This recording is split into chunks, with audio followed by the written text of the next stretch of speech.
Seja muito bem-vindo a mais uma aula da EW7. Nesta aula, vamos dimensionar um encanamento, ramal, que alimenta um banheiro e dimensionar a coluna que vai alimentar 20 banheiros.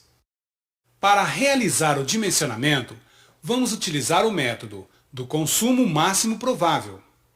Para que você visualize melhor o que será feito nesta aula, observe essa imagem. Temos aqui um desenho esquemático de uma edificação.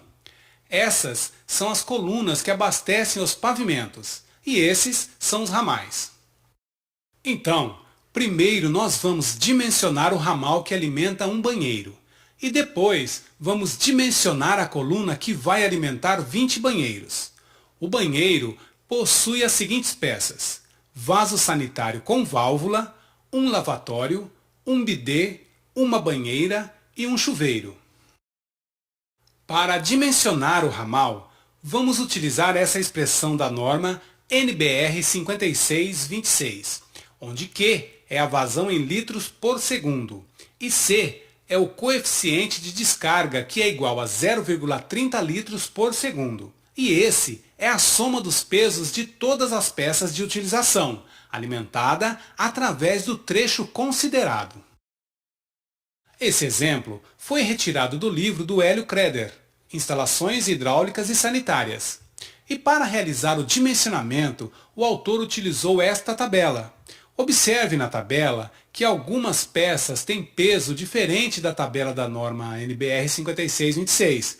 Por exemplo, na tabela da norma, a bacia sanitária com válvula de descarga tem peso igual a 32, enquanto a tabela do autor, o peso considerado é 40.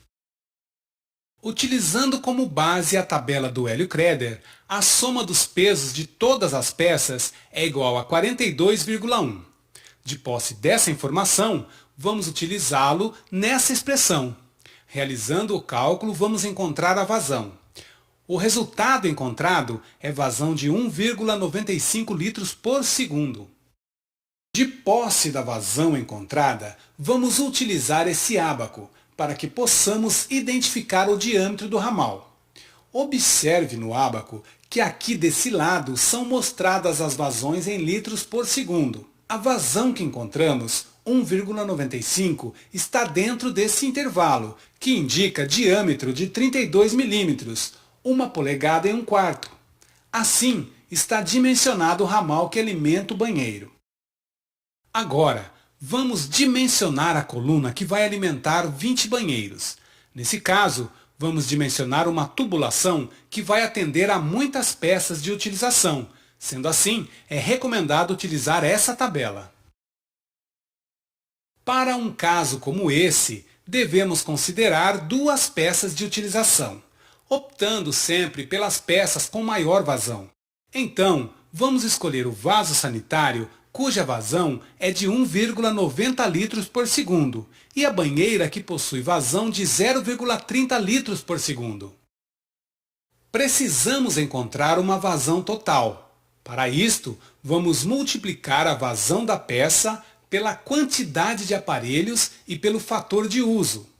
Então vai ficar assim: 1,90, que é a vazão do vaso sanitário, multiplicado por 20, quantidade de vasos sanitários atendidos, que multiplica por 0,16. Esse 0,16 adquirimos nessa tabela, que é o fator de uso em porcentagem. Aqui eu considero o número de aparelhos, que nesse caso é 20, e observo se é aparelho comum ou aparelho com válvula. Nesse caso, o vaso sanitário é com válvula.